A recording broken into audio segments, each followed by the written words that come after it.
Mga kasolid, maraming salamat. At tignan nyo naman ang itsura, nakakagutom. At syempre, dito na tayo sa pinaka-exciting part, ang tikiman time. Yun no, kakamain ko na, kain po tayo mga kasolid.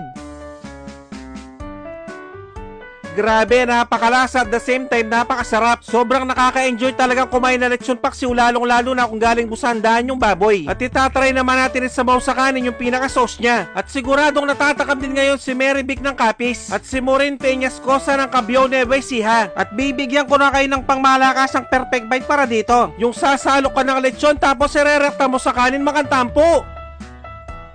Taksya po, nakalasa ng kalasa. At pag ganito talagang kinakain ko mga kasolid, hindi ko talaga mapigilang sumubo. At siguradong manguubos na naman ang isang kalderong kanin lamig to kung sakali. At kung tiyempong hating gabi nyo naman napanood to mga kasolid, mag-automatic pansit kanto na lang kayo mga bossing. Dapat yung spicy ha. At siguradong lulutuin din ito ni Tony Katapang ng Taal, Batangas. Maraming salamat sa mga